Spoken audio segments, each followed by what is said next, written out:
Last time on the Blondies MX5 World Tour. They're revved up, the lights are off and away they go. Looks like the front runners have had a good start. Don't know where Rato's gone. He may have lost the connection. That'll be really bad for him in the points if that's the case. Giancarlo's looking on the outside, but now he's on the left side for the chicane. And pinching him, both of them go out in the grass. Amjad Yaman loses a lot of time, getting passed by Arthur Chan, and now Benjamin Lanouette on the inside. And there's a spinner. Luis Barboni goes around in front of several cars. Jonathan Kerr in the Roadster and Peter Yerkser, a three-car collision coming out of club. Benjamin Lanouette and Amjad Yaman were fighting for the 8th position, 7th position in turn 1, and Amjad Yaman got spun around by Benjamin Lanouette. Oh, and Yaman has no control of his car. Going back down the straight, coming out of club, he just spun and hit the wall. Unfortunately, he's taken the tow and is in the pits. And that's going to hurt him a lot in the championship now. Richard Ekholm has just taken the lead from John Koemans. Yeah, Shelfreitas have managed to get around Sam McAleer in 3rd position. And as soon as he did, he told McAleer, come on, follow me, let's go. I guess they're going to try and work together and catch up with Ekholm and Koemans. Jan Koemans normally is an attacking driver. He will not stick around for long now. He goes really, really wide there and takes the place of Richard Ekholm again. Now guys, I've got a really tight camera on Richard Ekholm and Jan Koemans. Richard Ekholm is all over Jan Koemans. He's certainly got the same sort of speed as Jan Koemans, and now he's attempting an overtaking move. He looks to the inside, and will he get away with it? I believe he does. And Richard Ekholm back in the lead again, Sam. Sam McAleer in 4th, telling Fridas that he's suffering from connection. Seems that a lot of drivers are having issues and may not be able to make the end. Hopefully their connections will hold out for the last 18 and a half laps. Here's Koemans, who's coming through Vale right now, and he'll be coming out of club, and I believe he'll have the lead. Yes, Ekholm still in the pits. Koemans is now dominating. Yeah, it looks like Peter Yerkser got into contact with Lo Jules, so John Koeman trying to go around, and Giorgian is just collecting him while trying to avoid. I'm looking at Jan Koemans in 1st place, and Richard Ekholm a full 11 seconds behind. If nothing untoward happens to him, he's just going to run away with this race now, Sam. Here he comes. He goes by pit entry, through the long right-hander, through Stowe. Battle for 3rd continues. Jonas has got 3rd, but Koemans has got the win. And going back, we have them side by side now, yeah, Janus and Sam McAleer. He had the outside line coming out of Stowe. That gave him the advantage. That pushed him up in front of Sam McAleer, and that was enough for 3rd place behind Jan Koemans and Richard Ekholm. For the 6th time this season, the 26th time in his Blondies career, Jan Koemans takes a victory. Richard Ekholm finishes 2nd, about 11.5 seconds back to be exact. Janis, Sam McAleer and Arthur Tran round out the top 5.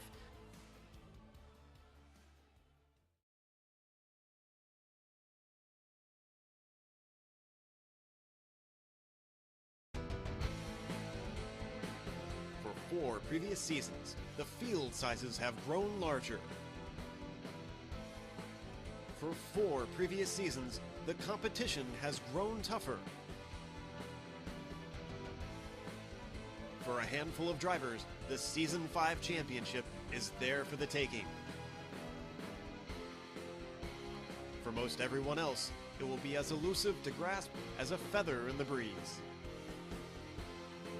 This is the Blondies MX5 World Tour.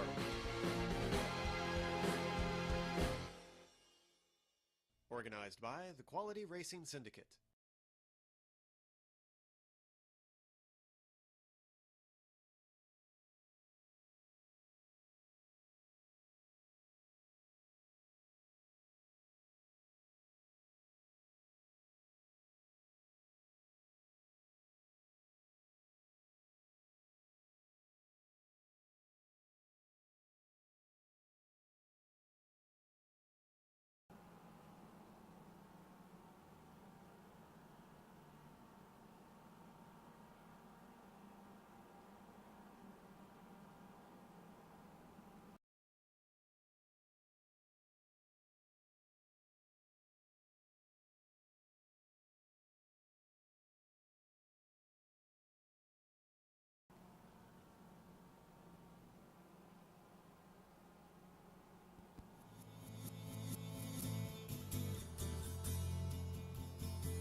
Hello and welcome to round 12 of the Blondies MX5 World Tour live on the Global Sim Racing channel.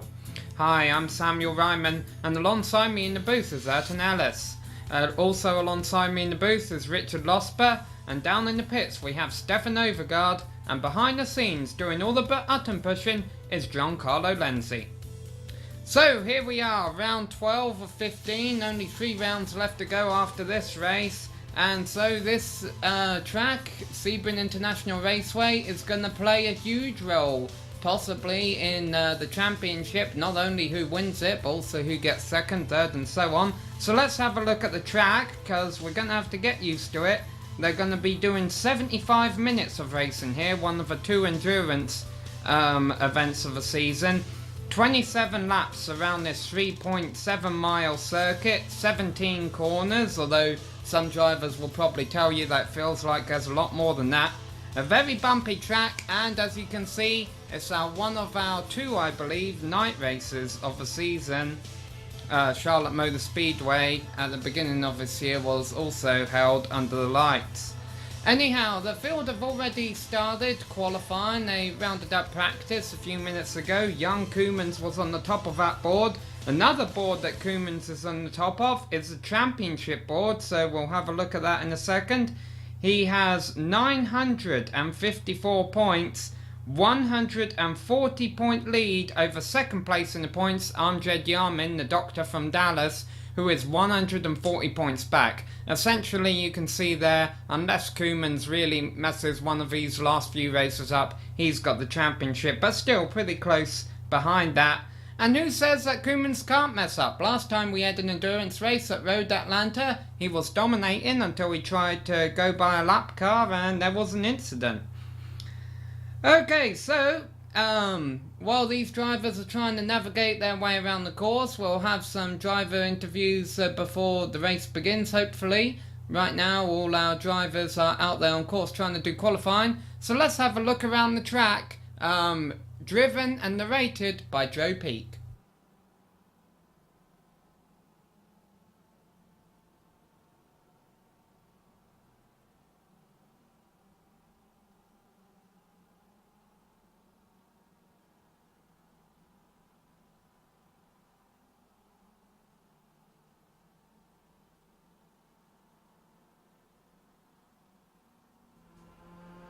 Alright, let's take ourselves on a lap around Sebring International Raceway.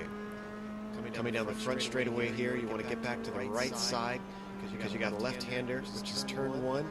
Very, very fast. In the daytime it's scary, very bumpy. At nighttime it's even worse. You can't see where you're going no matter what time of day it is because that wall, and when you get to the exit you really don't know where you're going to be until you get there. And coming up to turn 3 here, brake just at the 2 mark, a very heavy braking zone, but you want a late apex, get to the left side of the course, and then bring it back side to the right, foot down, and then left-hander of 5, another bit of a late apexer, but you want to get on the gas as soon as you can, but not get to the dirt on the outside because you can easily spin it and run into that bridge you just passed under. But this dumps you onto Big Bend, which is turn 6, and it's going to take you up to one of the best passing zones on the course, which is 7, the hairpin. Brake just after the 3 marker there, get it turned in, get back on the gas, but be careful not to cut on the exit there on the left hand. It's a very odd exit on that. And you got the right-left of Fangio here. This is going to take you up to another possible passing zone. You're going to get to the left side here, but you want to get it done cleanly or else you're going to be in for some fun on the next few corners. Brake just over the 3 cones there. And then carry your momentum through this corner as best you can. Now coming around this left-hander, you can see it's going to be very, very scary trying to go 2x2 through there, which you're going to see a little bit throughout the race. And then brake just after these 2 cones into tower. Don't take too much of that curb on the inside. It's very tall. It can unsettle your car very easily. Now coming down and accelerating, you're going to approach these 2 very fast left-hand kinks at Bishop. But straighten them out as much as you can and then get the car back to the left side, brake at the 2 cones again, and again this is a momentum corner here, 4th gear, try and keep your speed up and then get as far to the left as you can, brake, and this is going to take you onto the back straightaway.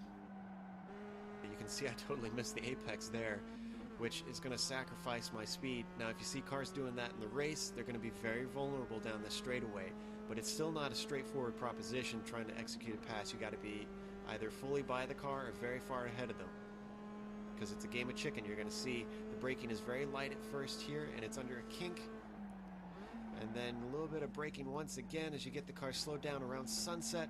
Another extremely bumpy corner. You can see the car just jostling around, but you want to get back on the power as you come down the front straightaway as soon as you can and complete your lap around Sebring International.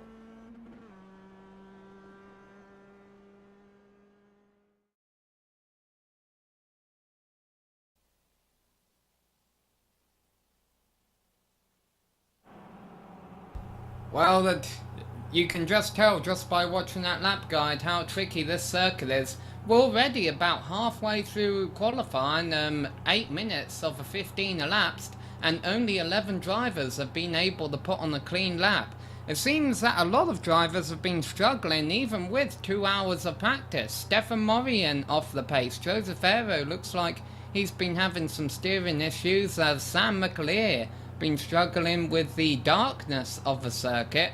However, up the top of a qualifying board right now are Koemans and Rato, but it's still early in qualifying, so if we can, we'll have a look at the practice board and have a look at the drivers that were on top there. And I believe it was John Koemans who was topping them. A field of about 30 cars here. The time's very spread out. Not too surprising, considering it is that there's plenty of opportunities to mess up your lap around the 17 corners here. So there you go, there's the qualifying board up there temporarily. Ayrton, our co-commentator here, Ayrton Ellis, what driver has taken your eye by surprise early on in these practice and qualifying sessions? Well, this is a fairly different track, a 2-minute 30 long lap time, and I've noticed that the lap times have been a lot more spread out than we're used to seeing. Normally the top guys are just within a few tenths, but Jan Koeman during practice was almost 8 tenths faster than Guillermo Rato, who was in second during practice. So I think Jan Koeman is definitely one of the fastest guys on this track. It's a very tricky track. But some guys I have kept my eye on is Simon Palmer, Trevor Mack, and those guys are some of the newer drivers, and they're showing some speed right now. Yes, indeed. Trevor Mack, 4th on the qualifying board, and Simon Palmer, 5th. One driver making his first ever start in the Blondies World Tour is Harley Lewis, and I believe he has yet to put on a qualifying lap. Let's go over to our to another one of our commentators, Richard Losper. Who are you watching right now during this qualifying session? Hi Sam, glad to be here. Good evening, ladies and gentlemen. Yes, I have been watching Guillermo Rato, who is the sentimental favorite for myself for this race.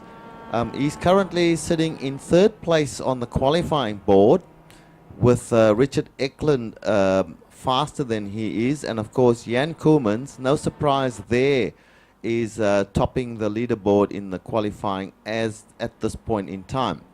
Other drivers that are fast are the usual suspects. Trevor Mack, who is a fairly new driver to the series, he's sitting in 4th place, which is a very good time for him. Simon Palmer, who's also fairly new to the series, is in 5th place, which we know that Simon is very fast. Sam McAleer and some of the other guys that we know about.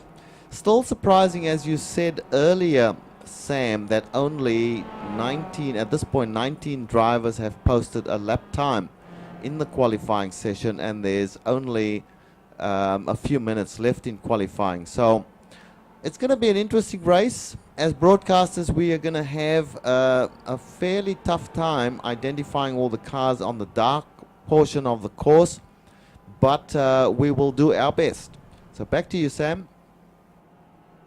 Yes, certainly. And if you're new to iRacing, if a driver puts the wheel off during the qualifying run, gets it off on the tarmac trying to take a shortcut, or puts one on the grass, their qualifying lap will not count. And considering you've got 15 minutes, 2.5 minutes a lap, you really have an opportunity to do about 6 laps around here, and that includes an out lap, so you've only got 5 times to get it right. and we have a few drivers, like I say, waiting to be interviewed in the lobby, but I believe they're all out there on track right now. Of course, another thing we need to mention, well, two other things. One, these cars have been even more limited on fuel for this race, 2.8 gallons, probably going to be a two-stop race. And also, there's a new build out on iRacing beginning this week, so we'll see if our new faces at the front of the field who prefer this new build over the old one. Stefan Overgaard is the fourth member of our GSRC commentary crew. Stefan, who are you watching on track right now? I've been watching Joe Freitas. He's had a bit of struggle in this qualifying so far. Like you already mentioned, it's a long track, so and a single off track invalidates the lap. And I actually saw him going into the last corner behind. I can't remember who it was, but he just had to stay behind, and I think he actually lost about a second on his qualifying time, but he had to stay behind to make sure he got a valid lap. Interesting to see if he's gonna be able to improve on that in these last minutes before qualifying ends. Yeah, less than 2 minutes until qualifying ends, and we still only have 22 names on the board, and Freitas is not one of them. Now, going back to Richard Losper, this is going to be a very long race. Actually, sorry, Freitas is one of them. He's up at 7th on the board. This is going to be a very long race. Do you think that means qualifying's not as important, considering the length of this race? Yes and no, Sam. Qualifying is always important. What qualifying allows you to do is to get up the field and hopefully have less problems with the slower traffic who may be a little more inexperienced than you are, and therefore give you some problems with erratic driving, especially during the early laps of the race when the adrenaline is flowing and everybody's charging very hard to try and get a place in the queue. Being a long race also means that you can settle down a little later in the race than you would normally do in a sprint race and work your way forward as best you can. So there are advantages to having a long race, but there are also disadvantages. One of the big disadvantages here tonight, Sam, is going to be the fact that the back portion of the track, basically once you get off the front straight, you're totally in the dark. There's very little light for you to see, excepting the lights coming from your headlights and of course the lights from other cars' headlights. So that's going to be a factor as well. Yep, checkered is out in qualifying. Now I believe cars that have started the lap will still have an opportunity to finish them, so we'll update you if cars go faster. But let's have a look at the grid currently. It is Jan Koemans and Richard Ekholm on the front row. Ekholm has proven to have speed to match Koemans, has yet to put a solid race together though. And then lined up on the second row of the grid right now is Rato and Mack. Palmer and McAleer are 5th and 6th, and we'll go to Ayrton Ellis for the next 6 cars. Yep, still some people setting in their final minute laps, but in 7th we have João Freitas, 8th Georgianis, 9th Amjad Yaman, then we have Thomas Ratchi, Benjamin Lanouette, and Arcadius Tedderix in 12th. Yes, and then after that we got Arthur Chan all the way down there in 13th. He was a late joiner to the practice session for whatever reason. Mihai Messerson has seemed to have a good pace here, currently 14th on the grid. Marcus Lambert has had a solid season as 15th, and then Yannick Kemp, Jake Tucker and Tori Tesla, kind of new to the series, is 18th on the grid. Richard? And just following on from that, in 19th place we have Chuck Johnson. Stefan Morien, perhaps disappointingly for him, is in 20th place. David Schaefer, which is a newish name, I can't remember that name from previous races, in 21. 22 is Jonathan Keir. Louis Baboni is in 23rd place. Simon Ayres, who makes a return to the series, I believe, is in 24th place, with Ben Tucker in 25th. And currently The last person to post a lap is Kevin Stallings in 26th place. Back to you, Sam.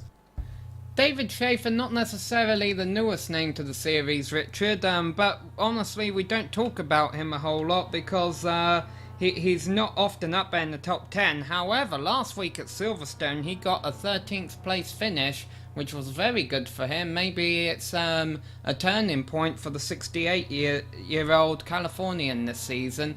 Ayrton, qualifying just ended. Who's the biggest surprise in your eyes? Dexter, Castro, Aero, Harley Lewis, and a couple other drivers not even putting on the lap. Yeah, Dex did talk to me before the race, announcing that he was not able, that he was going to join very late, not even being able to set a qualifying lap. So I'm interested to see if he can work himself up the field, because he's normally one of those fast qualifiers, has proved to struggle in the lawn races, especially the endurance ones, but I hope that he can get back up in the field. As for qualifying, I think Trevor Mack's a big surprise up there in 4th. That's a great start for him, and I think he and Simon Palmer lining up next to each other are big threats to the lead in these races now.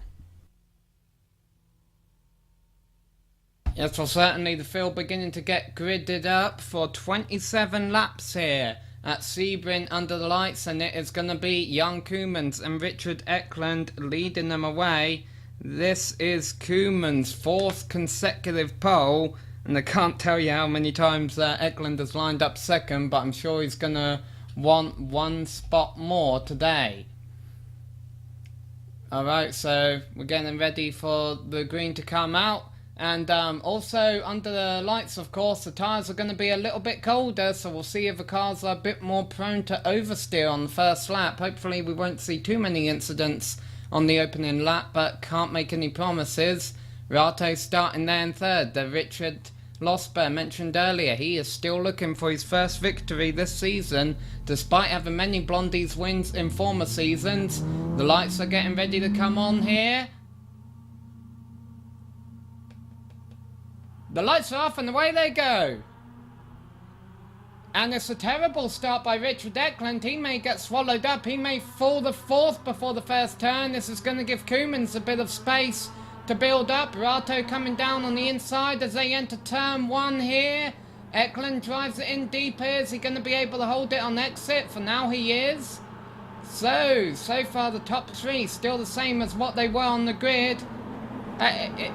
How about the rest of the field, and have they got through okay?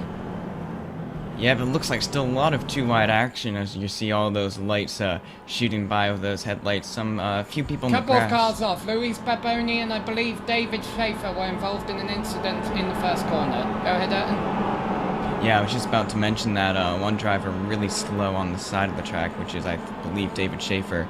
So, no, actually, Mihai Messasin, who started pretty high up, he must have had some contact with another driver. Yeah, that's a shame, and we were talking about Friedrich suffering in qualifying. Well, not anymore. He's coming to life in the race. He is actually looking for 4th position on Trevor Mack, a driver we're not entirely used to mentioning. I believe he's only been in 2 Blondies races this season, and he has finished higher than he's qualified each time, but he might have to surrender 4th, although he has a desired inside line here. Little bit of contact between him and Friedrich, but they get away with it. And I'm hearing that there was some contact between David Schaefer and Luis Baboni. They got into each other while braking. I'm not sure who had dropped back from that, though. Yeah, it looks like we got about 30 cars on track, but I don't know how many of those have had to make a pit stop. Meanwhile, 1.5 seconds distance between Koemans and Ekholm. Rado still sitting in 3rd, and still a battle for 5th now. Friedrich's losing out spots. McAleer, who has been complaining about the darkness on this track, but he did a lot of laps in practice and is paying off now. He is up into 5th, and he may take a look on Trevor Mack as they come down into Sunset Corner. The final turn on the track, they're going to accelerate to 120 miles an hour. Down to about 65 through the final turn, and it's one that you want to get a good entry on and a good exit too. Friedrich's trying to make up a spot. Trevor Mack may lose 2 spots here as McAleer goes up into 4th, but no, Max remains 5th. Friedrich settles back into 6th, and someone's in the wall.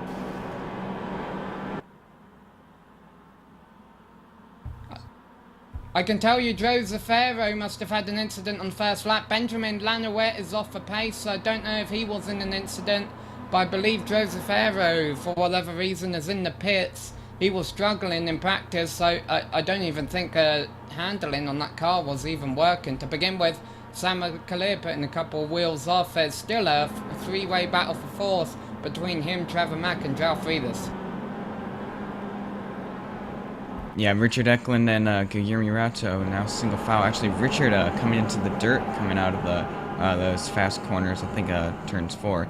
And going around Bin Ben right now, I think they're single file at the moment. Maybe they're trying to work together to keep up with Koemans, but it doesn't look like Guilherme Rato is making any big moves early on. Yeah, Mihai Messerson, Luis Baboni, Josefero and Andy Morgan are the only cars I've got on my screen saying that they're stopped for whatever reason. I'm assuming that means they're in the pits because of some incident. In fact, Mihai Messerson, we believe, no, he's back out on track there. Dredge Arness, by the way, has joined the battle for 7th as Sam McAleer and Trevor Mack continue the battle for 4th. Mack's going to hold on to that. McAleer not giving up, though. Oh, I don't know. This is a long race. Do you really want to be racing this hard for 4th? Who knows? Simon Palmer in 7th. Haven't really mentioned a whole lot of him. He's certainly proven to have pace, though, outpacing Dredge Arness. Winner earlier this season at the only other night race. Got very close into hitting Palmer there. Actually had to lay off, and the reason he had to lay off was because Trevor Mack must have had an off, and he's going to lose spots to Simon Palmer, Dredge Arness, and maybe more. And guys, I'm having a look here at Dexter Castro. Now you will remember that Dexter Castro did not even post a qualifying time. He is currently on my screen showing in 19th place. So he's certainly made up a lot of places. He's looking pretty racy. So I think and hope that he will have a good race tonight, Sam. Yes, Andre Jarmin was another driver who got by Trevor Mack, who made a big mistake that I didn't see. Maybe the cameras were able to catch it. And Trevor Mack may even lose a spot to Arthur Chan. Some big names sitting at the back of the top 10 here. Arcadius Tedderix. Oh, and there's contact. We have a spinner. Trevor Mack has gone around. His race has gone from bad to worse.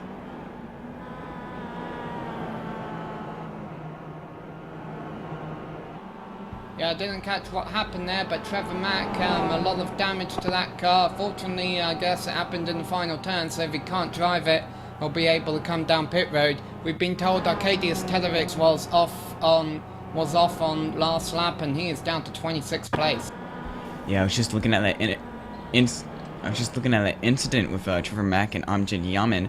Amjad Yamin seemed to be very slow, maybe getting a little loose on the entry of the Sunshine Corner. So I guess he just got into the way of Trevor Mack, and Trevor Mack had nowhere to go and rear-ended him and spun around. So very unfortunate for him. Meanwhile, a battle continuing for 6th place between Simon Palmer, Dredge Arness, Thomas Rocci. What do you think of this, Ayrton? Very hard racing early on in a very long race here.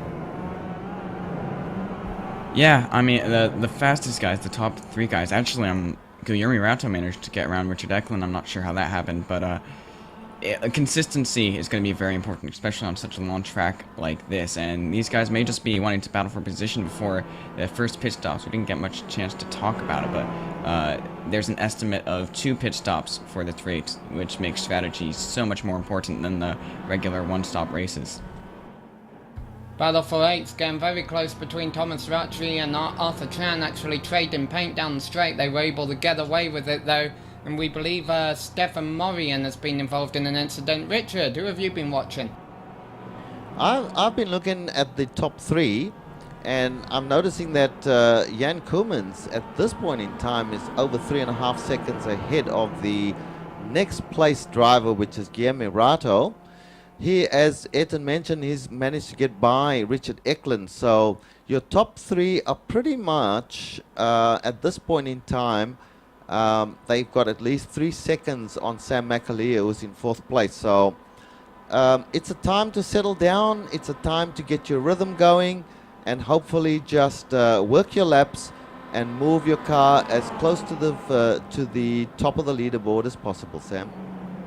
I apologise, Stefan Morian was not involved in an incident, but there is very close racing going on for about 15th spot right now between Benjamin Lanouette, Yannick Kemp, Stefan Morian, Jim Boland and Tori Tesla. They were side by side a few turns ago, currently going through Sunset. And what's happened to Sam McAleer?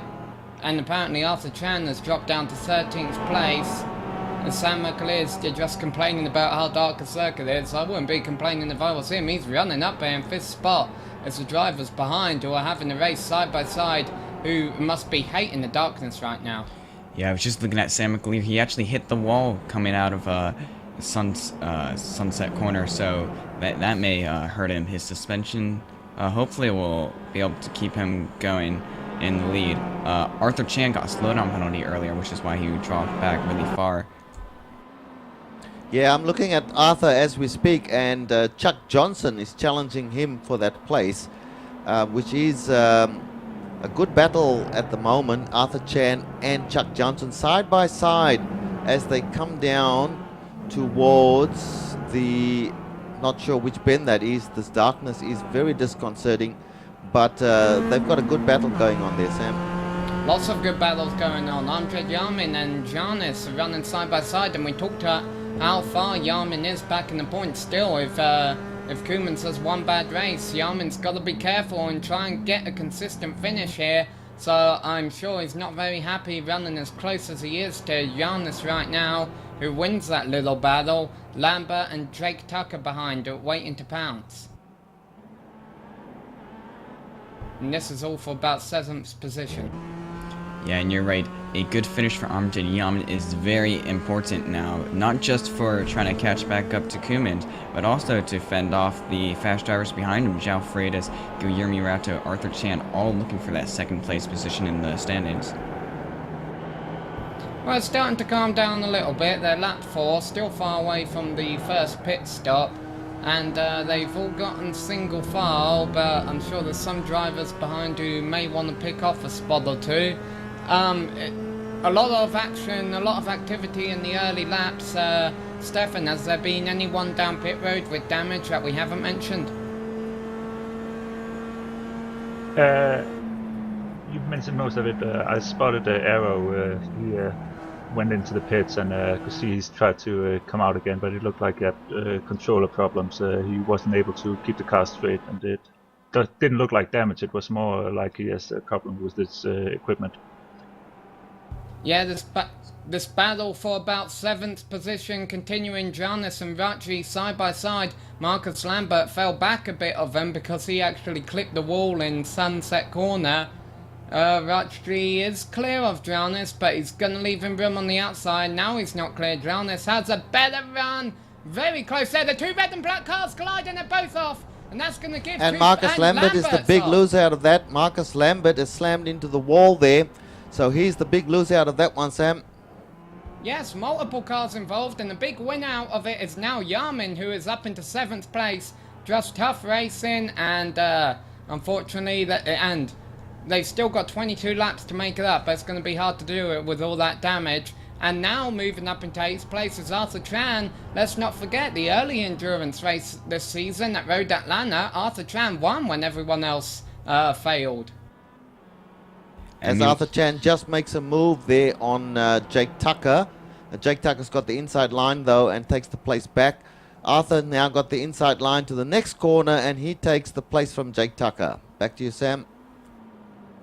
Yes, I'm just looking through the back of the field here to see how some of the lower end starters are faring. Stefan Morian started far back at the back of the grid. He's making his way through all the incidents though and is up into 12th place, although it looks like he may lose that. So Dexter Castro up there in 11th, and also in 10th place now is Chuck Johnson. Ayrton? Yeah, I must say that Dexter Castro, after without qualifying, starting 28th, he's now up to 11th position, and that's great. In 5 laps, he gained 17 positions, and a great result for him. And if he can keep it clean, I think he'll be able to get back into the top 10. Yes, but it's going to be hard for him to get Koemans right now. It's going to be hard for anyone to get Koemans. His fastest lap has been a 2:30.2. Richard Ekholm, the second fastest car on track, is actually in third. Raldo's gotten by him. Richard Ekholm, let's see if he can try and run Raldo down. No, he's far behind. Anyhow, it looks like the drivers that we saw involved in that incident a moment ago, Giannis,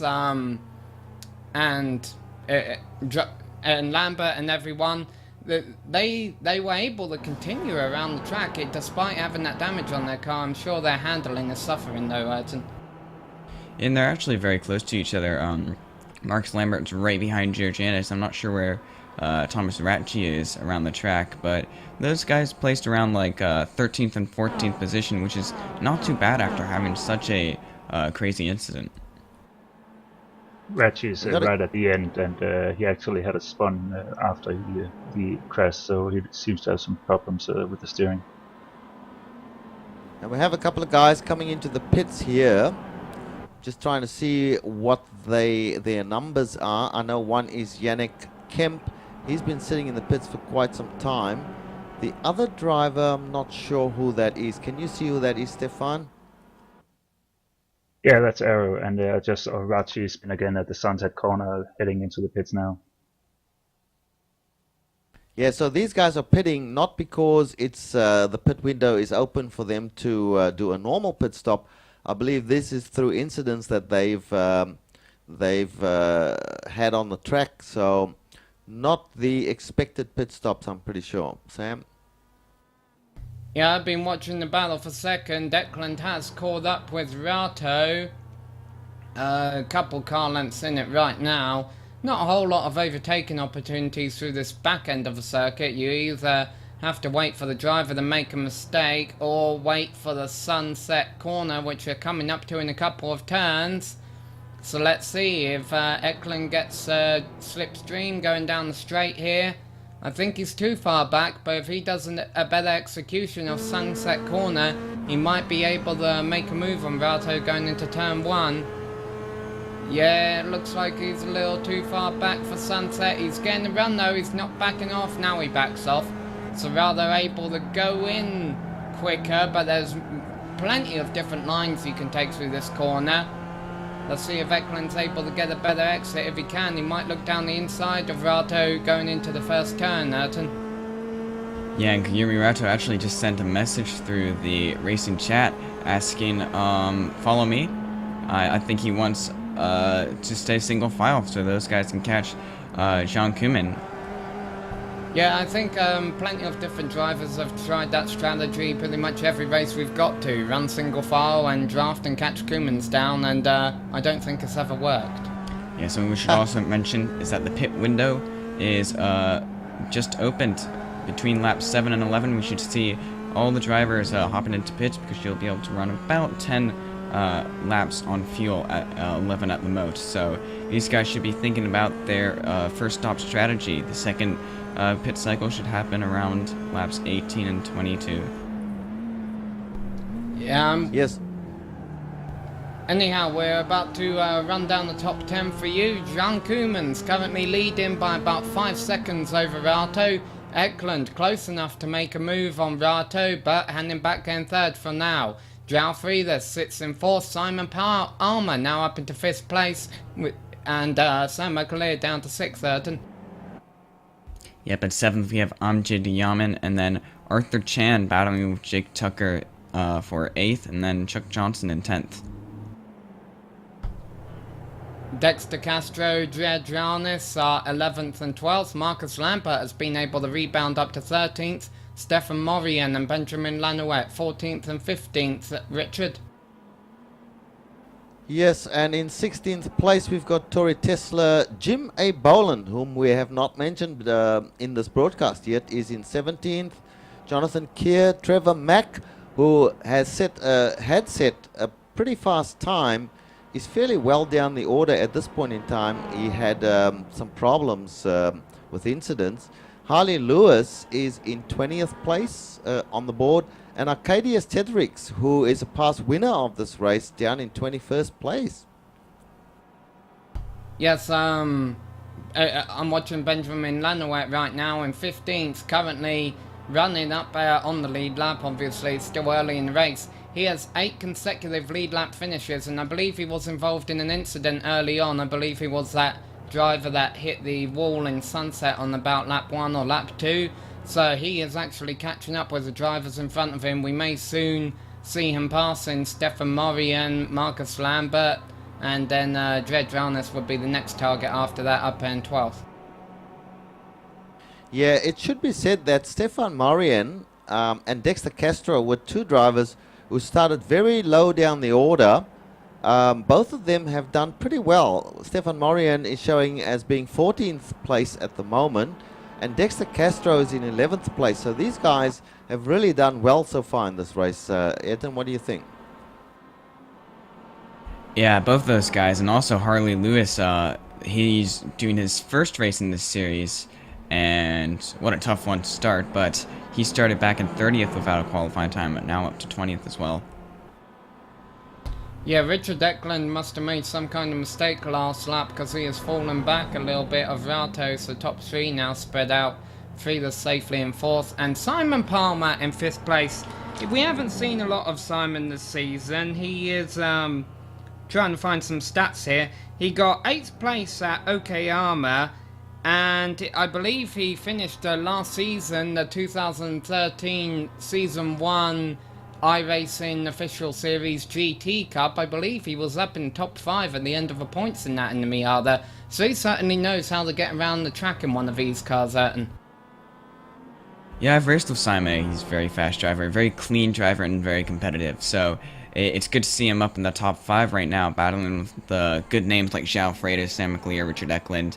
But he's quite on his own right now, with like a battle behind him between not really a battle. It's very spread out now. So we should see a lot of people coming in pretty soon with pit stop, and hopefully that will get the drivers closer together rather than spreading them out even more. Well, I have a feeling, unfortunately, while these drivers are running single file, they're going to want to stay out as long as possible while they can put fast lap times on. Arkadiusz Tederiks has been putting on fast lap times. He's been overtaking multiple amounts of cars a lap. If you recall, he was involved in some kind of incident earlier. He is now up into 18th place, which isn't saying actually no, higher than that. He's up into 17th place, which isn't saying a whole lot, but there's plenty of laps left to go, so maybe he'll be able to claw his way up into the top 10. Yeah, and I'm a little disappointed to see Arkadiusz so far back. He has 2 podiums out of the 3 races that this league has run here, so he showed that he is really fast on this track, but just this season overall, he just hasn't been up there at speed. Only 1 or 2 top 10s throughout the whole season, so it's really disappointing to see him struggle so much this season. Friedrich is into the pit. Stefan, have you got him? Yeah, he just pulled into his stall, and he's taking left tire so far. Let's see if he's gonna take right as well. No, it looks like he just stayed with the left and then fuel up. No, actually he's taking the right tires as well. Just took a time. That's a little bit odd if you ask me, because, you know, if it's a 2-stop race, why not take left tyres 1 stop and right sides the next stop? We'll see if that's a strategy anyone else uses. We'll have to wait and see if Freitas comes out in traffic or if he gets clear track. There's a huge battle for about 13th back to about 16th going on, so hopefully he doesn't get held up too much by that. I still can't see where he is on track. He's came out in about 20th place. Got a huge pack between Trevor Mack and Arkadiusz Tederiks in front of him. Yeah, guys, just a little comment on this track. Just made the had a look at Freitas taking 4 tires. This track is built on a disused airstrip, and a lot of it is some sort of concrete-based, not bitumen-based, the track. So it is pretty hard on tires, and it's not surprising to me anyway that guys are taking 4 tires when they go into the pits. Yes, Merton, what are your comments on that? Yeah, well, it's a very bumpy track and a very long track, so the lap times are demanding with lots of different type of corners. So I personally struggle on this track and find it very difficult to race in it. Yeah, Rado was able to take about a tenth of a second out of Koemans there last lap, but still 5 seconds back. However, long race, and Koeman stays out. We'll see if any drivers come into the pits this time. Like we say, the pit window's certainly open, but early on in the run, if your tyres are still handling well, you don't have any damage, why bother coming into the pits? Now, of course, Frieder's coming in now means Simon Palmer is up and into 4th place, which is very impressive. And Sam McAleer, who ran a lot of practice laps, unhappy with the darkness, is up into 5th. And Andre Yarmin, who started far down the order, is up into 6th. Yeah, these guys at the moment are single file, quite a distance between a lot of them, and that does tend to happen on a very long track, and particularly a difficult track. You will find that people do tend to put space between the following driver as Chuck Johnson goes off into the dirt and comes safely back on track again. So yes, Sam, it is a little, there's not a lot of major battles going on, particularly around the top, but I do believe that as the pit stops start to take effect, they should bunch up a little bit again, hopefully. Yeah, and we're looking here at a battle for about 12th to 14th, Stefan Murray and Marcus Lambert and Benjamin Lanouette. So yeah, we just saw Chuck Johnson putting a couple of wheels off, like you said, in the number 87 car. He's a Kentucky native, so maybe he was trying to get back to his bluegrass roots there, although it is green grass here at Sebring. And let's see Stefan Murray almost getting close to the grass there as they came out of a hairpin. Getting a little bit spread out in this battle for 12th, but they're keeping each other at bay. If one of them makes a mistake, I'm sure someone will challenge for position, Ayrton. Yeah, I was just looking at Trevor Mack, who hopped into pits. He, unlike João Freitas, took only 2 tires, and hopefully, he can use his strategy to get back up the order at, 14th. I mean, a 4th place start was great for him, but he had a lot of trouble in those first few laps, and hopefully he can make a good comeback. Freitas has worked his way up into 17th position. However, we're gonna have. He made a stop and it came out in about 20th. He's worked his way back up to 17th. We're gonna have to keep an eye on his lap times to see how much these back markers are holding him up. And now Koemans is coming into the pits, so we can see how he's coming out versus Freitas. Yes, he should be far in front. Was that you, Richard? Go ahead. No, I'm saying he's pulled over far towards pit wall, so I'm going to guess he's going to take left sides only, which would make you think he'd come out far in front of Freitas, but I don't know if that's a good idea, because all throughout the top 10 we've got battles, but we've got multiple cars on pit road this lap. McAleer, Yarmin also coming in, as is Chuck Johnson, as is Dredge Arnes, so this is good for Koemans, and now all the battles are getting broke up as Stefan Morian comes in too. And Koemans actually took all 4 tires as well. Yeah, and he comes out in clear traffic. Drake Tucker, the next driver in front of him. Actually, that puts Koemans in 7th place right now. So interesting that Guillermo Rato stayed out. So I wonder what his strategy is. When most of the other guys have come in, has Richard Ekholm pitted yet? No, I believe Rato, Ekland, Palmer, Chan, and Castro are the top 5. None of them have pit yet. Okay, so that's going to make it interesting. So we have different strategies being employed here by the drivers. Currently, Jan Koemans looks like he's come out in 2nd place anyway after his pit stop. So that is all working very well for him, Sam.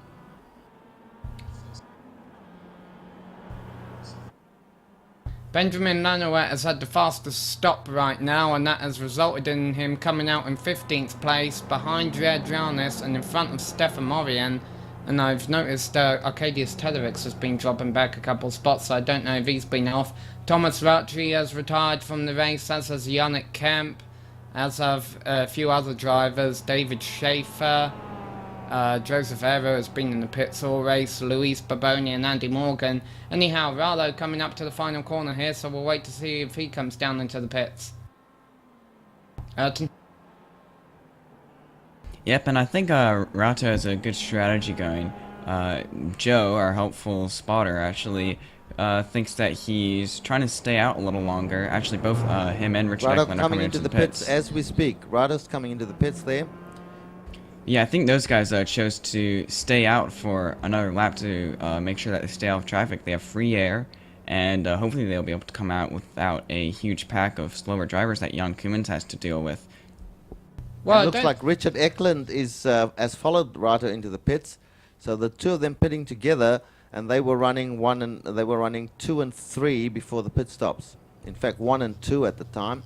Everyone's coming in, Richard. All top 6 cars. Jake Tucker, Dexter Castro, Arthur Chan, and Simon Palmer. And so Jan Koemans is going to go by them all. Now, we expect him to still come out with a lead because he had a 5-second lead to begin with. It's going to be interesting seeing what that gap is now, though. Rato getting up to speed. The gap has increased. It's already over 4 seconds. It's already over 5 seconds. So I believe Koemans made a gain on that first stop. Yeah, that's quite correct. He had about 4.5 to 5. In fact, it was slightly over 5 seconds his lead before the pit stops, and he's got that lead back, and he may quite well have extended that. We'll have to wait and see what the board tells us in a little while. Yeah, and we're being told that Rado took 2 tyres and Ekholm took 4, but of course every time you put new tyres on the car they come out a little cold. Ekholm almost spun out coming out of a pit, certain. Yeah, and that's an interesting strategy. I wonder if Richard Ekholm now with brand new tires will be able to catch on to Guillermo Rato. Another driver that gained a lot of time in pits is Simon Palmer. Managed to jump João Freitas throughout the whole pit cycle. Simon pitted very late, while Freitas was one of the first drivers to pit. So he made a good use of that stop. Yeah, I've been watching Simon Palmer, Ayrton. He's doing very, very well in this race. Watching his car and the attitude of the car, he's driving just safely, well within his capabilities. He's being followed he's being followed quite closely now by João Freitas, as the two of them go side by side going into that corner, and João Freitas takes the position from Simon Palmer, Sam. Yeah, I'm just looking through the top 10 to see who our biggest movers have been. I believe Arthur Chan gets the award, not too surprising, as he won the endurance race earlier this year at Road Atlanta. Currently up into 7th position, despite starting 14th on the grid. Another big mover, Dexter Castro, in 9th, but he has made a pit stop. I don't know if it was a scheduled one, so I don't know how many more times he has to pit before the end of this race. Remember, he started from 28th. No, he actually, he was one of the last drivers to pit. He pitted right behind Jake Tucker and managed to jump him in the pits by quite a bit. And he's right behind Arthur Chan and Amjad Yaman. So he's making a lot with this race. And it's not like he's been running fast lap times either. His fastest lap is only 31.5, which is like a 1.5 seconds off the leading drivers. And it looks like... sorry, go ahead. No, go ahead, Richard. Yeah, it looks like we can see on the board now that Jan Koemans is indeed leading the race. Guillermo Rato is in 2nd place, but he's 6.7 seconds back. João Freitas, according to the board, has now appeared in 3rd place, and Richard Ekholm and Simon Palmer are following those 3. So after the pit stops, it looks like everything's shaking out now as we see Sam McAleer, or is that Richard Ekholm, just came out of the pits and going through the first turn. Sam? I was watching Chuck Johnson, to be honest. I don't know what happened to him last lap, but he fell from 10th and almost lost. Oh wait, he is still in 10th. I was under the impression he'd been losing a few spots, but he's battling Jer Jarnes for 10th place right now. Yeah, actually, Richard Ekholm made a 2nd stop, and he may have gotten a penalty for speeding in pit, so that's really going to hurt him. Yeah, well, we talked to him after the Silverstone race, where he had an extended stop, And he said, you know, pitting a Miata isn't something that he's used to. He's not used to these endurance races. So that's unfortunate for him, and he has fallen down to 9th place. Now this is fortunate for drivers like Rato and Fridas, who are battling for the championship and are now up into 2nd and 3rd position. And we've got a nice little battle going on here between MWTS and Arthur Chan. Now Arthur's leading. It was a little bit closer than that, than the distance we're looking at right now. But MWTS looks like he's almost ready to pounce on Arthur Chan if Arthur makes a mistake, which he has done. He's put a couple of wheels out on the dirt there. So the doctor is chasing down Arthur Chan, the gentleman. Yeah, and I'm waiting to see behind him Richard Ekholm if he catches up with Dexter Castro or not. That would be a battle for 8th position if that broke out, Ayrton. Yeah, surprisingly, Richard didn't lose too many positions. It was just a stop and go, and that won't hurt him too much. He's dropped down to, I believe it's 9th position now, so he still has a chance to get back, but that definitely cost him from gaining podium position. Yes, and we talked about Trevor Mack had a poor start. He has worked his way back up through the field. He is now in 17th position, and he is also battling for Arcadius Tedderix to 16th. So we do have a few battles on the track, beginning with Fridas and Palmer, less than a second apart for 3rd. And then, of course, the other battles that Richard and Ayrton have been mentioning are around this track. Who do you think were the biggest winners and losers in those stops, Stefan? Guys, get the cameras onto Dexter Castro and Richard Ekholm, because I'm telling you, they are battling quite hard for that position right now.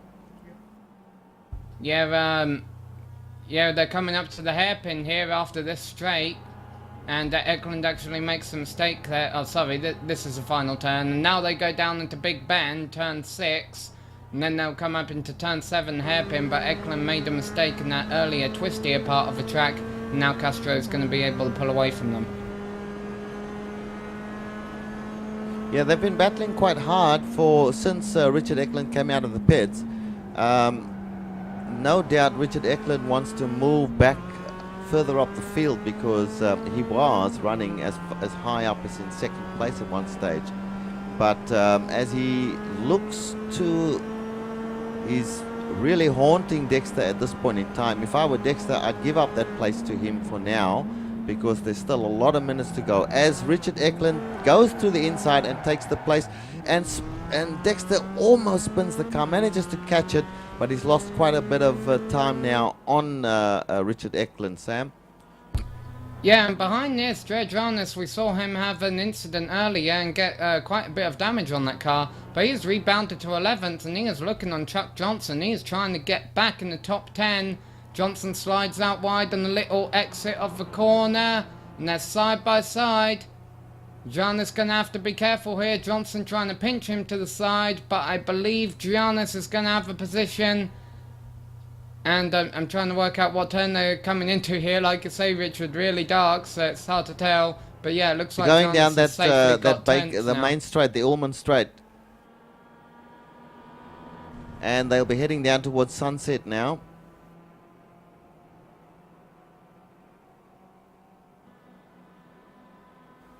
So Chuck Johnson really taking it to Chuck Johnson, really taking it to the car in front of him. Mind you, you know, I want to make mention of Dexter Castro once again. Dexter was circulating very comfortably, and then he got into that battle with Richard Ekholm. And because he was battling hard, he started to make a few mistakes. So that is not what Dexter wants to be doing at this point in time. He just wants to keep it clean and keep going around as he is doing now again. And I think he'll be right up there at the end of the race, Ayrton. Yeah, and actually, in fact, when Richard Ekholm was hounding him down, despite having a faster driver behind him, Dexter Castro managed to get his fastest lap of the race and actually was quite a bit faster than Ayrton and Amjad Yaman. I think he has the speed, and if he can stop getting into the grass like he just did right then, he could definitely catch up to those guys and be looking at a really good top 10 finish. I think so. Now, I'm not quite sure. Sam, are you there? We seem to have lost you. No, I'm here. I just was listening to you guys. I was also looking up a statistic. Dexter Castro has only got one top 10 finish this year, and that's when he got second at Lime Rock at the beginning of the year.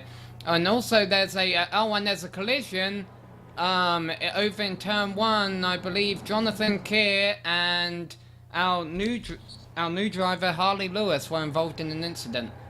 A pack for about 17th to 20th place there, and a small incident.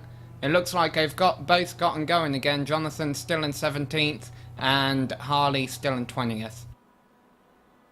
Yeah, it looks like they both got going again. Harley Lewis is just going down towards who's that behind him? There's a guy following him. Is that Jonathan Keir behind him?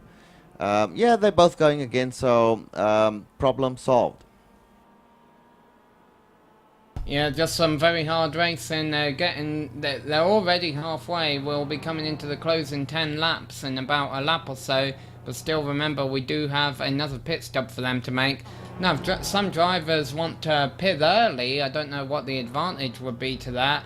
They could probably try and make first stop around now as Arthur Chan runs wide in Sunset Corner, comes right down on Yamin. There was also almost a collision there in the battle for 6.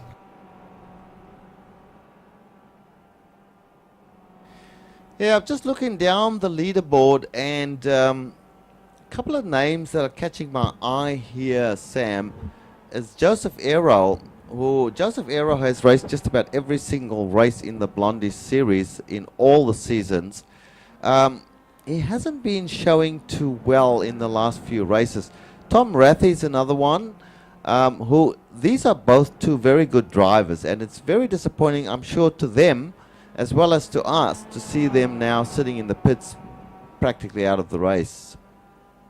Yeah, I think Joseph Aero's been having handling conditions ever since practice, because he was in the practice session for about an hour and never turned a lap. Anyhow, there was a battle for about 14th there. Stefan Morian just took a position from Marcus Lambert. So Stefan, I don't know if he was just learning this track in practice, but it certainly took him a while to get up to speed. It's paying off now, up to 14th. And Tederick is coming up from behind, so he's gonna look to overtake them as well. Yeah, it's a three-car freight train at the moment. Leading that is Stefan Morian, and then Marcus Lambert's behind. And as mentioned by Stefan, we have, sorry, I forgot the name of that driver. Who was it again, please, Stefan? Arcadius Tederick. Yes, Arcadius Tederick. So this is a little battle that's going on, which is quite interesting at the moment. Back to you, Sam. 22 cars still on the lead lap. Chuck Johnson has now made his way into the top 10 by Janis. There's a battle going on for about 10th through 12th, not as close as the one you're watching. And so we'll take a look at the leaderboard, and I believe there's been another incident between Jonathan Keir and Harley Lewis, maybe the same drivers as before. We're going to go to the replay and see what went on there. But currently up front, it is John Koemans, Rado, Frieders, Palmer and McAleer. I mention that now because we don't know if it's going to change when pit stops come around in a few laps here. And the pit window will start opening up around lap 18, and that will be some drivers will be forced to do that, such as Jao Freitas, one of the first drivers to stop, and he gained up to 3rd place with an early stop, and he's probably going to do another early stop. So we'll be watching him in around lap 18 or 19.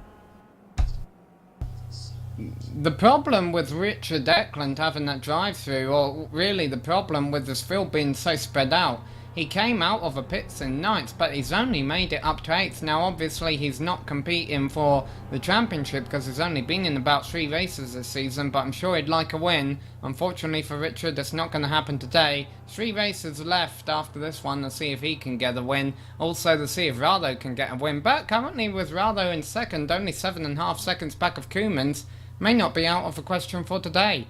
And Dranis apparently had an off. He was running in 11th. He's still in 11th, so no harm, no foul. But putting a couple of wheels off in that number 37 car.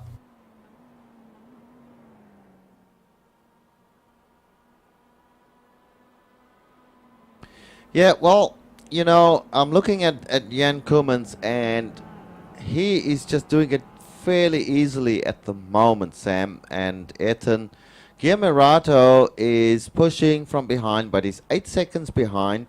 If he wants to make up time on Jan Koemans, it's not going to be on the track. It's going to have to be in the pits, guys. I'm actually looking at Arthur Chan right now, who's right on the bumper of Sam McAleer in 5th place. Amjad Yaman and Richard Ekholm have fallen back a little bit behind them. But Arthur Chan has just been hounding down Sam in these past few laps, and Sam seems to be quite off the pace a little bit, considering his position. Yeah, then these are certainly battles that could easily switch down pit road, such as Simon Palmer, handing about 1.5 seconds back of Frieders for 3rd. If Frieders has a bad stop, which has happened to him a few times this season, and Palmer has a good one, that could change in a heartbeat. And Yarman now catching up with Ekland. Oh wait, Ekland has gone by Yarman for 7th. And apparently Marcus Lambert, who currently runs in 15th place, says he'll be coming into the pits this lap. Arthur Chan just flew by on the inside of Sam going into Sunset Corner. Sam might be able to get a crossover, and yeah, actually he's coming into pits right now. Yeah, Simon Palmer is also... Stefan. Yeah, I would say Simon Palmer has also just joined in the pits, and that's actually a very short second stint he took. He pitted first pit stop on lap 11, so he's not going to have to fuel much. Sam McAleer, Dexter Castro also win. Dredranis. It's going to be hard to tell, except for the stopwatch, whether these stops are good or not.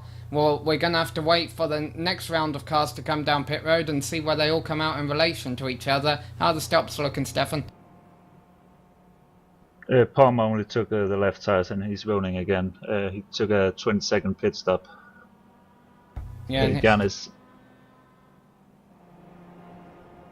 Here comes Marcus Lambert also into the pits, so it'll be interesting seeing how long this window is open for.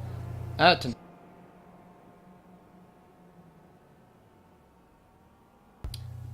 Ayrton, what would be the advantage for these drivers coming in earlier?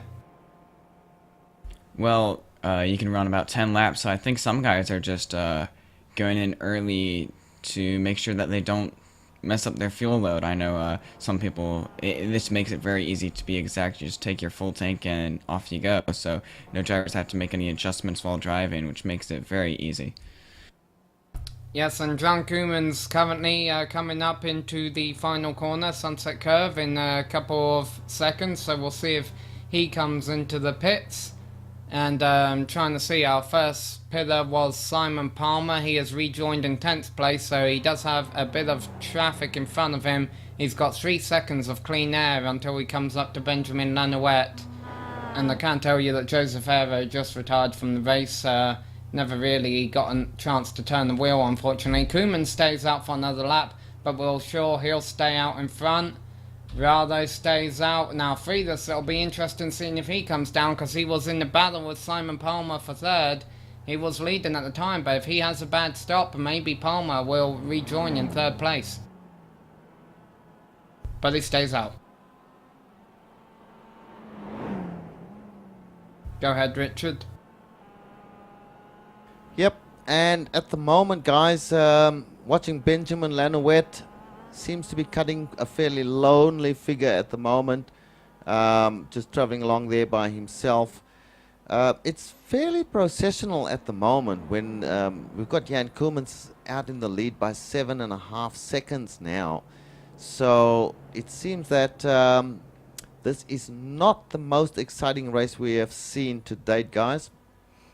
Well, Chan is into the pit, Stefan. Yeah, he came in from the 6th and he's currently taking his left tires. Yeah, Drake Tucker also in. Of course, it's a little bit spread out now, as Richard just mentioned. Now, I'm trying to remember, was Arthur Chan in a battle with Sam McAleer before the pit certain? Yep, he was. I'm looking at where Sam is at the moment.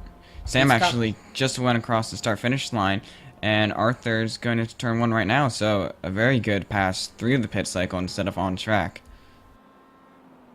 Yeah, that's how you do it. Arthur Chan getting a quicker stop, and it pays off well for him. Drake Tucker was also in, Trevor Mack is in, Jonathan Keir coming into the pits.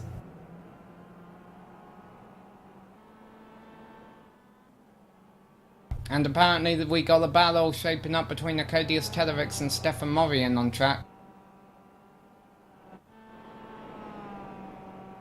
And Harley Lewis is also into the pits despite running fairly far back, but this is his first Blondies race. These drivers have a lot of experience, and obviously one thing you have to get used to in these hosted sessions is it doesn't matter if you put a wheel off or two, if it improves your lap time. I'm sure if you look at the stats at the end of a race, Jan Koemans will have several incident points who are using up as much of a track and more as he can.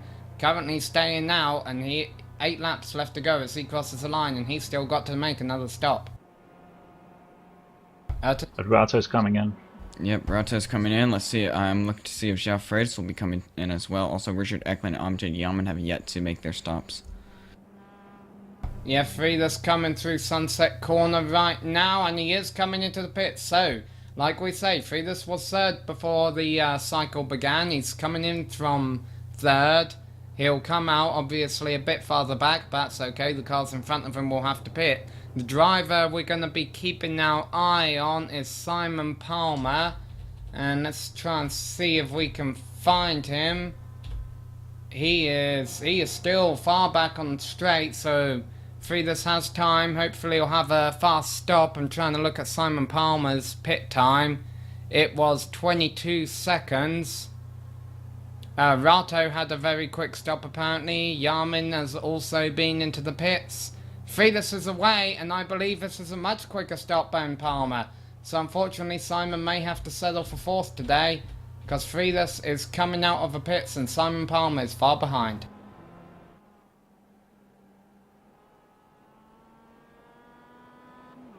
Yep, Simon Palmer just going into turn 1 now, so a huge jump. I'm wondering if he actually made a mistake on track or in the pits, because that's a very big difference in the time and on track. So I wonder what happened to Simon. And I think Yaman didn't have a great stop either, because Arthur Chan, I can't recall if he... Whoa! And Jonathan Keir trying to back out for all the leader cars. Yaman almost ran right into the side of him. I believe when this all sorts out, guys, Arthur Chan is going to be up into 5th despite starting 14th on the grid. And it looks like Yaman is down in 6th. Yeah, I've been watching Yaman just from the moment he came out of the pits. Sam McAleer, I believe that is in front of him. And possibly a left car, or is that Thomas? No, I don't know who that is. But now we have Amjad Yaman chasing down Sam McAleer. Sam? Yes, and apparently the doctor did have a good stop, so I'm going to assume that Arthur Chan was in front of him to begin with, but still an impressive race by Arthur. He's currently running in 7th place, and I believe Eklund and Johnson in front of him still have to pit again. Yep, Koeman's now into the pits. And barring a terrible stop, he should be able to get out in the lead, Stefan. Yeah. That pretty much sums that up. It's going to be very interesting to see after this round of pit stops, which of course the last pit stop before the end of the race.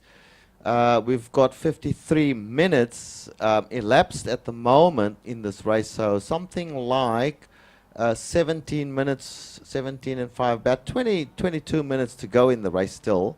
So if they all come close together, which we hope to have some excitement in the race, then we should see some battles start to shake out towards the end of the race, and hopefully some great battles up near the top of the field, Sam. Yeah, actually, it's very close on the first Koemans and Ekholm coming out side by side. But Ekholm still has to make a second stop. It says he's made 2 stops on our screens, but that's because that second stop was actually a stop and go. I don't believe he has enough fuel to get to the end. Oh, yeah. So unfortunately for the rest of the competitors, it looks like Flight Lieutenant Koemans, Joseph Peak came up with that nickname, I don't know where he got it from, is gonna take the victory today. Mind you, if he was speeding on pit road, we'll see if he has to make a stop go. Oh, sorry, Kevin Brown came out with it, and not Kevin Lemberg as I called him a couple of races ago. Anyhow, so Koemans actually has a safe about 9-second lead over Rato, who should eventually come out in second place after all of this. Yeah, and the big battle, guys, is definitely with MWTS and Sam McAleer at the moment. They've swapped places once already. They came down the long straight into Sunset, virtually side by side. And I was holding my breath, hoping that they would both make it through safely, which they did.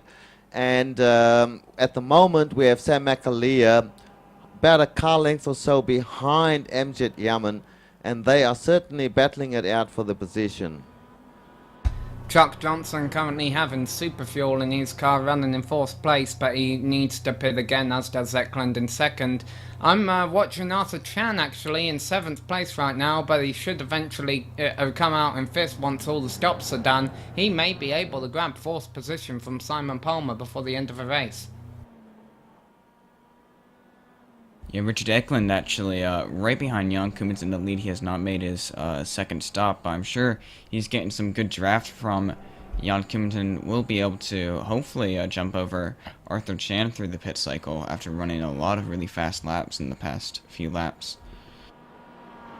Yeah, now this is quite interesting. Now, Richard Ekholm, we know, has similar pace to Jan Koemans when he's running strongly. If these two start battling with each other, that would slow them both down, and hopefully then Giancarlo and the rest of the crew behind them can catch up a little bit. I think that's very optimistic, Richard, because there's still about 9 seconds between Koemans and Rado. One battle that there's not a lot of difference between is MWTS and Sam McAleer. This is currently for 8th position. It'll be higher than that afterwards. Sam McAleer going to look on the inside in Sunset corner. He has a nose out in front, but is MWTS going to try a crossover move? No, McAleer's going to be able to pull far in front of him. We'll have to wait and see if Yarman can catch him up. Now, oh no, he's going to try and go down the inside into turn 1. They're going to go about 110 miles an hour here. They're going to have to slow down to much slower than that in this first corner. It's left-hander. Yarman has the inside. McAleer squeezes him to the wall. A very exciting battle here for 8th place. Well, now 7th as Johnson has been in. Yarman still out in front in the green car. McAleer, the Scottish driver, looking on the outside. Yarman getting up on that curve, and McAleer will hold on to the position for now. Great racing by those two. Yes, and this has been going on for quite a few laps now, since MWTS came out of the pits, in fact. It is the most exciting battle at the moment. They've been doing a lot of side-by-side racing, particularly down the main straight, or the back straight, I should say, and into Sunset Bend. And they're still only about half a car length from each other at the moment, Ayrton.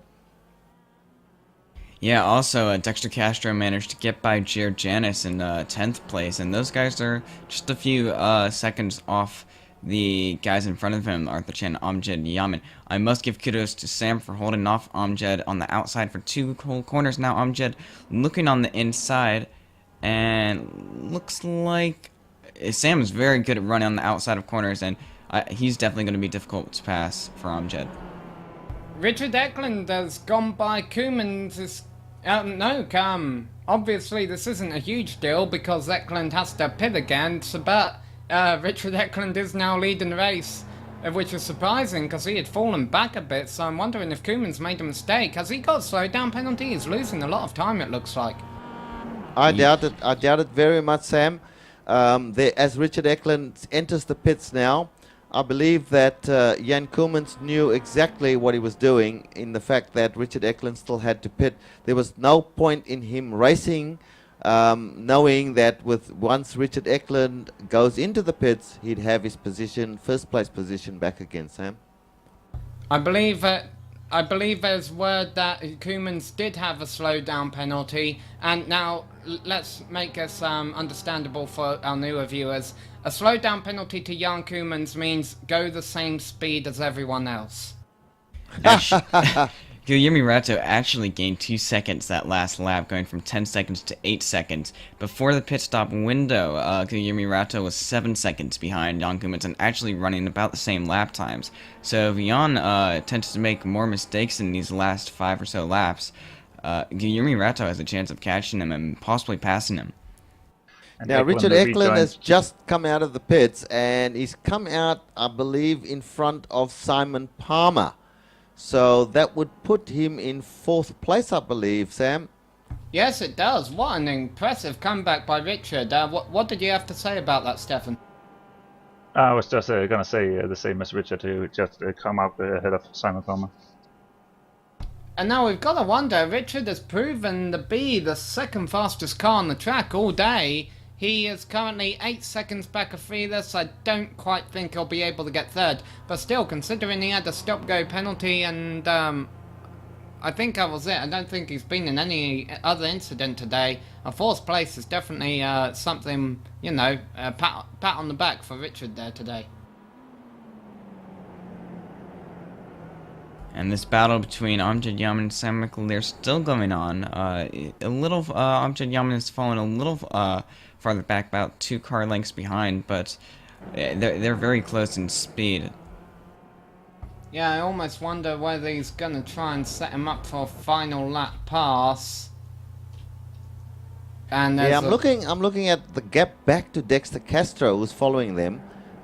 It's about 5 seconds. It looks a little less to me right at this point in time, but it may well still be the 5 seconds. So he's being followed by Giancarlo. So these 4 guys are battling for spots in the top 10, and they're doing it pretty well, I believe.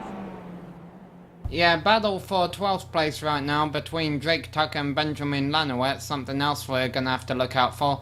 Anyhow, now that everyone seemed to have made their pit stops, 4 laps left to go, let's have a look at the leaderboard. Jan Koolmans still leads, and despite the slowdown penalty, has over a 9-second lead over Guillermo Rato. João Freitas is currently in 3rd position, and Richard Ekholm has put on an impressive 4th place despite a stop-go today. I'm going to cut away from this because I believe Yamin has got 7th from McAleer, Ayrton. Yeah, Sam McAleer's on the inside of Sunset Corner, and the outside does seem to prove for drivers to get a better run out of the corner. It doesn't look like Amjad is close enough for it going into turn 1, but he's all over Sam's bumper, and he'll be able to get a run in these next few laps. Yes, it seems to me that it's all about the exit out of Sunset Corner or Sunset Bend. Sometimes Yaman gets a better exit, and sometimes McAleer gets a better exit. They seem to go nose to tail or even side by side through the rest of the course, but that is the big differentiator, I believe. Sunset Bend. Yeah, this is the most impressive battle, most important battle on the circuit right now. Only a second between Ekholm and Palmer. I'm trying to work out if Palmer's actually running faster than Ekholm in that battle for 4th. And then there's this battle for position, Lanowet and Tucker battling for 12th. And really, they're the only battles left on the track. It looks like Bill Zahn and Jonathan Kerr, unfortunately, are out of the race. Unfortunately, I haven't talked a lot about our series runner, our league owner, Bill Zahn, but sometimes, unfortunately, runs towards the back. However, he has a nice poem on the Blondies forum. There's a link to it on the iRacing forums about being the back market in motor racing. That's definitely worth a read if you have at the time. Yeah, and just watching the guys near the top of the field. So we've got Simon Palmer now sitting in 5th place. He's following fairly closely behind Richard Ekholm, and they're being followed by Arthur Chan. Now, I've been watching Arthur Chan to see if he's making up any time on Simon Palmer, and it seems that he is making up some time on these guys. So if he can join the battle for 4th place, it would be with Ekholm, Palmer, and if Chan manages to catch up, that might be a very exciting finish there, Sam. Yes, certainly. And it looks like Yarmin's on McAleer again for 7th, Ayrton. Yep, going to the outside as Sam goes defensive once again, same as last lap. And Yarmin goes very wide. It looks like he might be trying to get a better run. He's still on the outside. And it looks like Sam's better off at the initial exit. And Yarmin now going in for the draft and looking to the inside. So he's going to get set up for turn 1. Oh! McAleer blew up. McAleer blew his engine. McAleer has blown his engine. Is that right? He still seems to be circulating. Yeah, no, he's coasting to a halt right now, and this is going to give everyone behind him a position. Dexter Castro is going to move up one. Giannis, and yeah, just 2 laps shy of a finish. The Scot is out of a race, unfortunately for him. Now, how did that Now, happen? that is very disappointing because it was a great battle that these two had for probably about 4 laps, and he must have grabbed a lower gear instead of a higher gear, and that's done his engine no good at all. In fact, the engine is blown up and he is out of the race. So that is a great pity because that was a great battle there, Ayrton. Yeah, he was 2 laps shy from the finish. What a disappointing race for Sam McAleer after having a really good run in the top 5.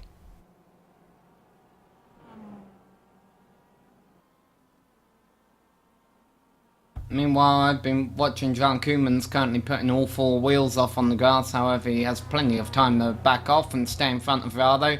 How many times have we seen this before this season? Koeman's, Rado and Frieders taking the podium. I would say about half the races. But Giannis now all over Dexter Castro as those two trailing Amjad Yaman by a few seconds. But these guys very close. Giannis was looking to make a move a few corners ago, but right on Castro's bumper. Yes, it's a good battle. So these are the guys fighting for 9th and 10th place at the moment. Actually 8th now. Amjad Yaman just in front of them. I've been watching Arthur Chan trying to catch up to Simon Palmer. It doesn't look like he's making an impression on Simon Palmer anymore, as Dexter Castro goes really wide, and we have Giannis now taking the position away from Dexter Castro. Sam? Yes, certainly. Castro has now fallen to 9th position. Giannis in 8th. Chuck Johnson, though, is down in 10th, so I believe about 10 seconds behind of Castro. So I believe he should be okay. Mind you, Castro hasn't got a slowdown penalty or anything, and he's still less than a second back of Giannis, so there could still be a battle for 8 shaping up here. And I was actually hoping that Dexter Castro would be able to catch up to Amjad Yaman while him and Sam were battling. He gained about 4 seconds or so during that battle, and it looked like he could have made a move in the last few laps, but now with that mistake, he seemed to have lost that chance. We have 2 laps to go now. Jan Koeman's about halfway through his second to last lap. This is getting exciting for the 8th position. Yeah, earlier this race I said Bill's arm was out of a race. I'm incorrect. He must have had some kind of issue because he's 5 laps down, but he's back on track, Richard. Yeah, I've just been looking at the messages in the simulator, and Sam McAleer has put a big no. He's typed into the text chat there, so he must be very, very disappointed with that blown engine. As we have, sorry guys, we've got Dexter Castro has retaken the position from Giannis, and they're not that far away from Amjad Yaman, so the battle is certainly on here between Giannis and Dexter Castro for the 8th place, Sam. Yeah, 3 seconds back though of Yamin, and if they keep going at it, ham and tons like they have been, I don't think they'll be able to catch Yamin. It looks like Koemans is coming into the final corner right now, and he'll be taking the white flag as time by. And I believe there's been another collision. Harley Lewis was involved in it. I'm not sure who else though. No, it looks like he was just apologizing for getting in, holding up João Freitas, who was lapping him. Doesn't seem like he made too much of an impression on his lap time, though. Yeah, Freitas 15 seconds back of Valdo, 7 seconds in front of Ekholm, so no worries about losing that third position right now. Yeah, and just looking at the board at the moment, Jan Koeman's leading by more than 11 seconds. One would have to say, as we say almost every week, that he's got this one in the bag, Sam. Yep, he's working his way up through Big Bend right now. The hairpin will be turn 7. There are 17 corners on this track, so he'll have 10 left to go before his 7th win of the season, his 27th of his Blondies career. Yeah, this guy is, you know, we say it every week, but he is certainly the most consistent and fastest driver every single week. So I take my hat off to this guy. He's really, really good. Well, he was fast right from the get-go in practice today. However, he ran a lot of laps in practice, so it must have been something he wasn't liking about the fixed setup. Maybe he was trying to work out how far 2.8 gallons could go on fuel. I'll try and ask him when the race finishes why he was running so many laps, but certainly seems to have paid off to him. Anyhow, Castro apparently, the battle for 8th continues, and Dexter's got it from Janis. Yeah, both of those drivers actually skimmed the wall in turn 1, which means they're both pushing extremely hard. Janis decides not to make a move going into the hairpin. These guys are actually really close. Actually, Castro takes the hairpin too hard and goes off, letting Janis by. And really, he nearly made contact there with Janis. So he's now got all the work to do to catch him again, and he's fallen back probably for 3 or 4 car lengths there. So it's going, if this is the last lap, it's going to be a tall order for him to catch Gia now. It is the last lap, and coming up to 120 miles an hour on the brakes for the final time. Jan Koeman's coming through Sunset. Even if he blew up here, he probably would be able to roll it to the finish line. Car bouncing, right front wheel going up in the air a little bit as we go through the final bumpy turn, and across the line, Jan Koeman wins at Sebring and then spins his car for the heck of it as he crosses the line. Well done, Jan Koeman. Once again, the winner of one of the Blondies series races, a magnificent driver. Yeah, Rato finishes in 2nd. Freitas is going to get 3rd. Harley Lewis is going to be the next driver across the line. An impressive 19th place finish. Only the first car 1 lap down. I'll have to check on that. It looks like Kevin Stallings in 18th is the last car on the lead lap.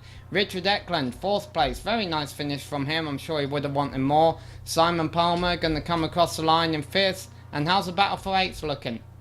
Now, Castro wasn't close enough to make an attack in Sunset Bend, so it looks like coming out of that corner, Janis will be able to get 8th place in front of Dexter Castro, and Amjad Yaman takes 7th.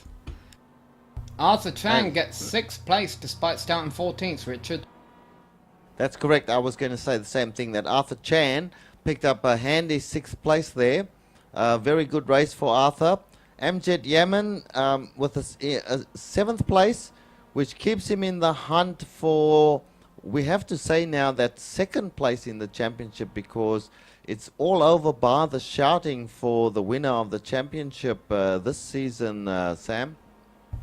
Yeah, and Ben Tucker seemed quite content with his 20th place finish, and number 7 car doing donuts when he came across the finish line.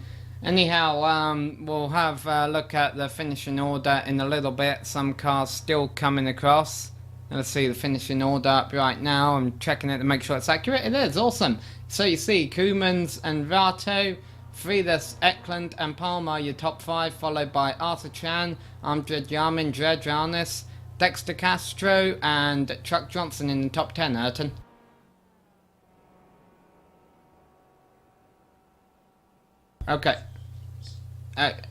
Anyhow, we're gonna go ahead and take a break here, I'm being told, and we'll come back and we'll have interviews with the podium finishers as well as other finishers in today's exciting race at Sebring today.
Jan Koeman's dominated the 27-lap race here at Sebring International Raceway, but there are plenty of other drivers in the field who had stories to tell. The first of which we're going to speak to is João Freitas, who got a third place here at Sebring today. João, can you hear me?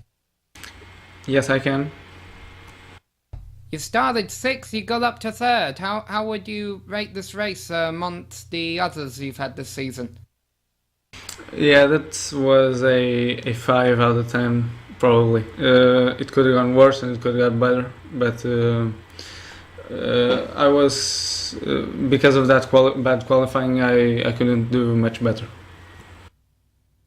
It looked like it was very dark out there. We noticed a couple of drivers in practice talking about difficulty with visibility. Did that hinder your performance at all? Yeah, probably a little bit, but I don't think it was because of that I didn't have the pace. I didn't practice a lot, so I think that was why I didn't have the pace for Rato and Koeman. Well, still, a podium, nothing to be shy about in this series. We go off to the Road Atlanta Club configuration next week. How do you feel about that circuit? Yeah, it's going to be very tricky, very tricky. I raced there with the Skip Barber, and those chicanes, it's going to be complicated. Well, we wish you the best of luck in it. Is there any incidents that we missed that you would like to mention, or any one you would like to thank for making this happen today? No, there was only one incident with when I was fighting for I think fourth place with Sam McCallum. It was not his fault, but I hit the wall and I damaged my car. That's why Richard and Rato got away. And I only got to repair the car in the first stop. So yeah, we noticed a few drivers grazing that wall. You did a good job of covering it up. We weren't quite able to tell that your handling was suffering. All right, well, thanks very much for coming to talk to us, Joao, and we wish you the best of luck in the next race. Thank you, Sam. Okay, so it doesn't look like we have our second place finisher of Graham Rato. So, Ayrton, would you like to interview our race winner today, Jan Koemans? Yep, and Jan Koemans, can you hear me? Yes, I can. Congratulations on a dominating performance in this race. You certainly proved to know the track, and you raced well. What do you think, in your opinion, was the biggest factor about this race? Do you think it had to do with the strategy, or do you think it mostly had to do with the driver's pace?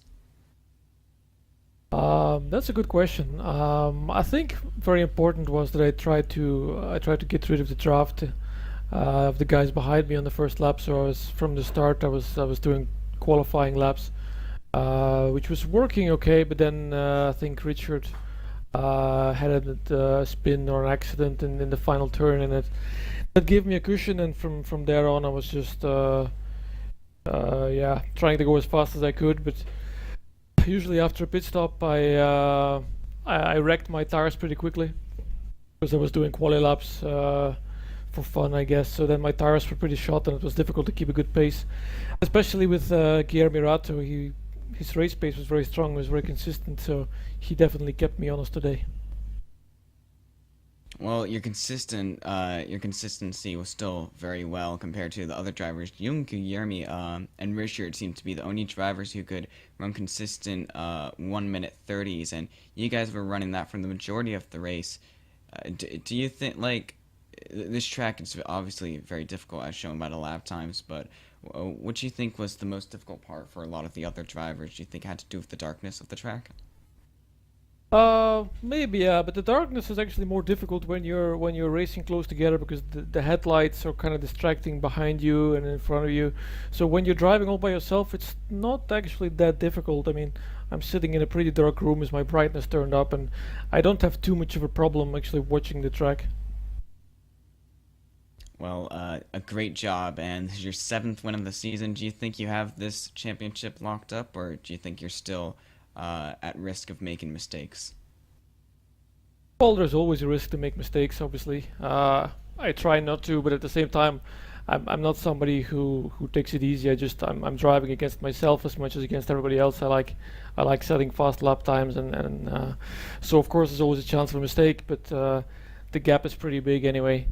Just one last thing I want to say is that I'd like to just take this opportunity to remember Doug Matthews, who we said goodbye to at this track a couple seasons ago before we were broadcasted. Whenever we come to Sebring, I always remember that guy, and I certainly still miss him a lot. Yeah, I know some of us veterans of the series, including myself, remember Doug, and great for you to mention him. That's very good deed. So thanks for talking to us, and I'll hand it back to Sam. Yes, thank you very much, Ayrton and John. I believe the next driver we're going to interview is Sam McAleer, and if Richard Losper wouldn't mind taking it over. Certainly, thank you, Sam. Sam, can you hear me? Sam McAleer? Yes, I can hear you. Now, Sam, how disappointing was that blown engine for you? Tell us about it. It's very, very disappointing. I was side by side with Yaman, and I tried to go from fourth to fifth, and then I accidentally put it into third gear, which instantly blew the car up. I tried to get it out as quick as I could, but by that time the car was already blown up. So it's really disappointing because I think I had a shot at finishing ahead of Yaman there, but not much we can do about it. Yeah, very disappointing indeed. We were watching the battle that you were having with Amjad Yaman for quite some time, and it was a great battle and one of the best battles of this particular race. So, when you started, what was your plan? Tell us about your plan. I didn't qualify as well as I would have liked, so my plan at the start of the race was just to try and get as far up the pack as I could and just see if I could stick with the rest of them. But I think I did that a bit too much because my tyres were going off very quickly. So I started to fall back, and then I tried to make it a bit better in the pits by not taking any tyres on my second stop, but it wasn't worth it. I probably should have taken two. Yeah. Yeah, well, look, I know the feeling of a blown engine. It's not fun at all, especially when you're running in a really good position and having a good battle with another driver. So commiserations on that finish. What was your final finish? I'm trying to see what your final finish. We'll figure it out. Oh, it looks like you were 23rd eventually because of that problem. But anyway, Sam, you did put on a great battle. We thank you for that, and we commiserate with you on the blown engine because that wasn't fun. Is there anyone that you want to give a shout out to before we say goodbye? StephenMacLear.com and Blondies Bar in Long Beach, California. Thank you. Thank you, Sam. We will no doubt be speaking to you again before the end of this series. Back to you, Thank Sam. you. Thank you. Yeah, since we've got time, I believe we're going to try and get a few drivers in here. The other driver who had a better finish today, finishing in 4th position, but I'm sure he would have wanted a little bit more, is Richard Ekland. And here he is. Richard Ekland, can you hear me? Yeah, I got you. Yeah, a bit of an unfortunate race there for you today. Probably could have done a bit better than 4th. Was it speeding in the pits that got you? No, the first stint of the race generally was pretty bad. I had a terrible start. I got 2 cut courses, and then I got what was the penalty? I think it was exiting the pits. I had to do a stop and go for that. But after that, it was okay. The race was fine. I had some fun battling with Amjad and Dexter, trying to catch back up to them. But if it wasn't for the penalties, I think I would have been able to finish in the podium. Me and Guilherme had pretty similar pace. But 4th is okay, considering the penalties I got, I guess. Yes, certainly. We got 3 races left to go this season. I hope you're planning on attending them all. How much have you studied the future tracks, and do you think you can get the W at any of them? I don't know where any of the tracks are, so I haven't studied them at all, and hopefully I could be able to win. But I'm planning to take part in all 3. All right, well that's awesome. We look forward to seeing you. Give you a heads up. Road Atlanta Club configuration is where we're going to next week. Would you like to thank anyone or mention anyone else who helped this race happen for you today? Just Blondies Bar in California. All right, we'd like to thank them too. Well, thank you very much, Richard, and hopefully we'll see you on the podium, if not the top step, before too long. Thanks. Okay, well, we're going to go over to Ayrton Ellis to interview Amjad Yamin, I believe, who finished 7th place today, Ayrton. Yep, Amjad, can you hear me? Yes, I can. So, 7th place finish, not bad after out of a 30-car field, and you started in 9th, so you gained positions. But three drivers who you're battling with for second in the full championship finished in front of you: Arthur Chan, Guillermo Rato, and João Freitas. Do you think this race is going to hurt you quite a lot when it comes to those final races battling for those positions in the standings? Probably so, but I kind of expected this hit. Sebring is not my best track, and I didn't get a lot of practice in this week, so I was expecting the hit, so all I can do is drive my butt off for the next 3 races and see what happens.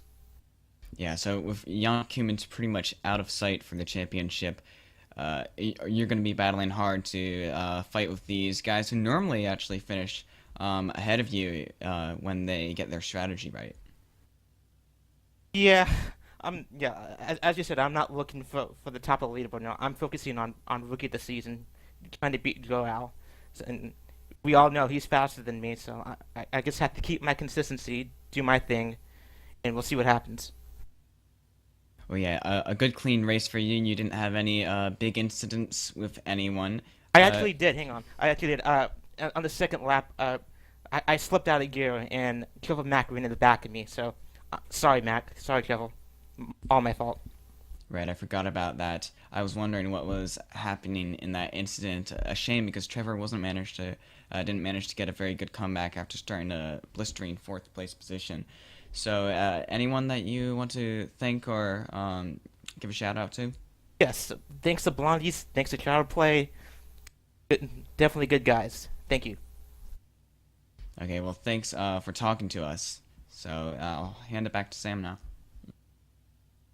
Yes, and I'm going to quickly hand it back to Richard Losper for our final interview of this broadcast, and that is our only first-time starter in Blondies today, and that would be Harley...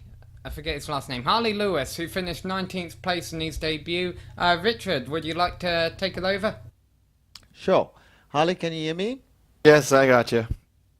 How are you, Harley? A bit of an incident-packed race for you, was it? Yeah, I made a little contact a couple times going into turn 1. Not exactly how I wanted my first race to unfold. Yeah, no doubt. Your first race in the series, and it's a tough bunch of guys that you have to race with here. Did you find that the case while you were on track? Well, yeah, I knew kind of what I was getting into. I knew there was a pretty big hopper of great drivers here, and that's why I wanted to join. You know, it's better to be a crow amongst eagles rather than an eagle amongst crows. So I was just hoping to pick up a little bit of racecraft and get a little bit more comfortable out on the track. Yeah, I thought you were doing fairly well early on, and then the incidents came your way. That's unfortunate, but that's racing, as you know, and we thought that you did fairly well, considering. So we look forward to seeing you in some of the other races. Are you going to attend the other races? Yeah, I plan on finishing out the rest of the season. I never even seen Sebring until Wednesday, so I was just trying to set a time, and I had no idea what the top guys are going to be doing. So it was a little bit of a surprise for me, but we'll keep swinging. Hopefully, hit one out of the park next race. Yeah, good. It's Road Atlanta, the club configuration next week. So Road Atlanta is a well-known course. A lot of people know it. How do you think you might fare there? I've never even seen that course. I've just bought it with Sebring, so we'll get practicing, but just do our best. All right, Harley. Well, look, thanks for talking to us, mate. We look forward to seeing you in the next few races, and perhaps you'll get a better position than 19th in the following races. Is there anyone that you would like to give a shout out to before we let you go? Yeah, I'd love to. First, I just want to give my apologies to Jonathan Kerr. That was terrible to take him out. I feel pretty bad about that. Of course, Blondies, thank you very much, and AAA Racing Academy for getting me where I am right now. All right, Harley. Thanks very much for talking to us, and we'll see you out on track next week. All right, have a great day. Back to you, Sam. Yes, and Road Atlanta, if you haven't gone there before, if you haven't bought that track before, you might want to hurry up and go there. Somewhere else we'd like to hurry up and go is Blondies Bar in Long Beach, California. Certainly a place I'm sure all of us would like to meet. Sounds like I have a lot of great people there, also great race car drivers. We would like to say thank you to the Blondies Bar in Long Beach, California, the official sponsor of the Blondies MX-5 World Tour. We also want to thank the makers of all the various software and hardware we used for this stream. iRacing.com, XSplit, Twitch.tv, Ava Media and Audio Technica. If you'd like to find out more about the Global Sim Racing channel, check us out at www.globalsimracingchannel.com, where we also have archived races and race highlights. We're also on Twitter as @GSR Channel, and you can also find us on Facebook. Join us later today for the Continental Endurance Sport Car Series, where they will be racing at Indianapolis Road Course, a very tricky and popular circuit. Formula 1 used to go there. And for Ayrton, Ellis, Richard Losper, Stefan Overgaard, Giancarlo, Lenzi and the rest of the Global Sim Racing channel, I'm Samuel Reiman saying so long everyone, and we'll see you on the track.